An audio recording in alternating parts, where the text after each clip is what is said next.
There are some places you can live around for years and years and still find ways to be surprised by them.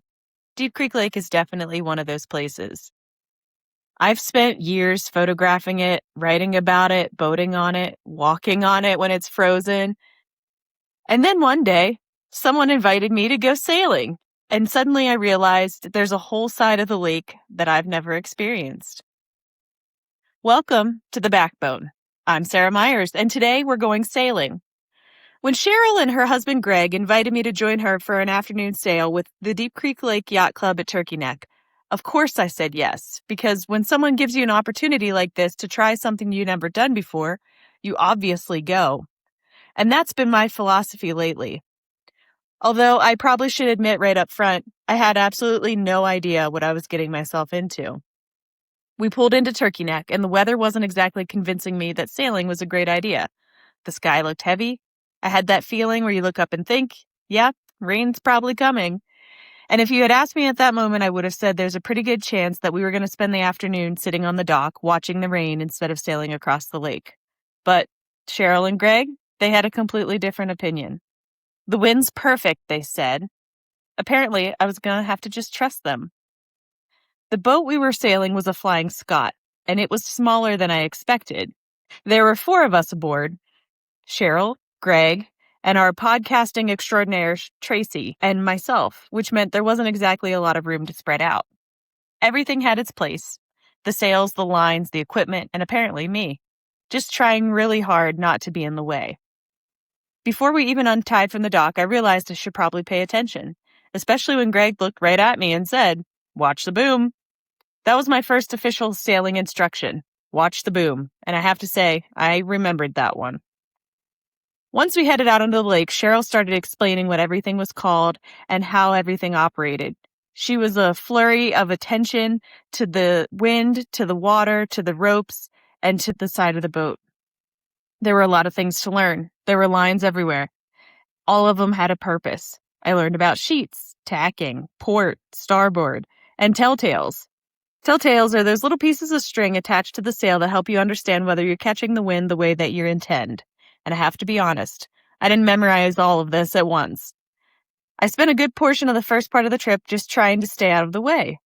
But what surprised me the most was how active sailing actually is. From the shore, sailboats almost seem effortless, and the sails are a ballet across the water. They look peaceful. But once you're actually on the boat, it's a completely different experience. You're constantly moving. One minute you're on one side of the boat. The next one, you're on the other side of the boat. You're watching the sails, watching the wind, watching for other boaters, watching the telltales, listening for instructions, and of course, watching for the boom. There's a lot going on. And somehow everyone seemed to know exactly what they were doing, but I was still figuring out where I was supposed to sit, trying to make myself small, not to interrupt. But then I started to settle into it and notice the little things like the water against the boat, the movement of the sails, the wind changing, the way Greg and Cheryl communicated with each other. It was a completely different way of experiencing Deep Creek Lake, and it was pretty awesome.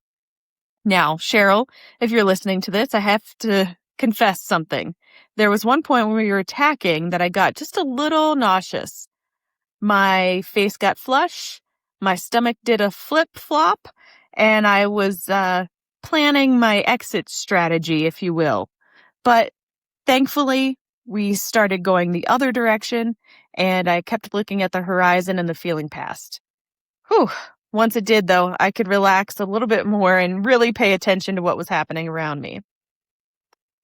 One of the most fascinating parts of our afternoon sail was watching Cheryl. She just seemed to be able to read the wind by looking out at the water, and she would let us know when gusts were coming and when other boaters were in our path, and she's just really an excellent sailor.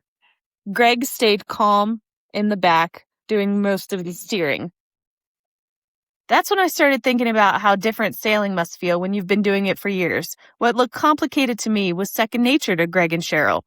The movement, the communication, the timing, the understanding of the wind, it all came together, and we began to understand why people become so passionate about sailing. Near the end of the sail, Greg asked me a question I wasn't quite expecting. He asked if I wanted to steer. Sure, why not? What could possibly go wrong? Well, for the first minute or two at the helm, I definitely overcorrected. The steering was much more sensitive than I expected. The boat went one way, I corrected. The boat went the other way, I corrected. Somewhere in there, I'm pretty sure everyone else in the boat was politely just trying not to panic. I won't be entering any regattas anytime soon, but eventually I managed to keep us moving in roughly the right direction with just small movements on the till. And I'm going to call that a win. Everyone has to start somewhere. The biggest takeaway of the afternoon wasn't learning how to steer, and it wasn't learning the difference between port and starboard. And it definitely wasn't mastering the telltales, but it was realizing that there's an entire sailing community at Deep Creek Lake that I really knew nothing about. These club members are passionate about sailing, where they race, they teach, they share their knowledge, and they really welcome newcomers. This Turkey Neck Yacht Club is one of 2 yacht clubs at Deep Creek Lake, and each weekend they're sailing in regattas that have about 50 or 60 boats in them. Trying something new can be intimidating, especially when you're surrounded by people who clearly know what they're doing. But the people I met that afternoon were so enthusiastic about sharing their love for sailing, and that made the experience feel less like an outsider and more like I was getting a glimpse into the community that has been part of Deep Creek Lake for generations. If you'd like to learn more about sailing in the Deep Creek Lake Yacht Club at Turkey Neck, you can visit dclsa-tn.com. On the top of the website, there's a motto that really captures what this community is about. It says, "Where the love of sailing, deep-rooted family traditions, and everlasting friendships guide us to carry on the legacy found within this treasured Deep Creek Lake microcosm." And that idea of legacy is something we'll be exploring more. We'll be meeting up with our friends again and sharing another story about the history and legacy of the yacht club and also the manufacturing of the Flying Scot. So stay tuned for that. And we're excited to share more. So just remember, when you spend years around Deep Creek Lake, it's easy to think you've seen it all. You know the views, you know the roads, you know the shoreline, and you know where the people gather. But someone hands you a life jacket, tells you to watch the boom, and takes you sailing. And suddenly, you're seeing Deep Creek Lake from an entirely different perspective. That's probably my favorite part about what I do. There's always something new to discover, another story, another person, another community, and another corner of this life that I haven't experienced yet. I definitely do it again. Thank you for joining me on this edition of The Backbone Podcast, stories and perspectives from Western Maryland. Until next time, keep exploring and discovering. And wherever you are on Deep Creek Lake, watch the boom.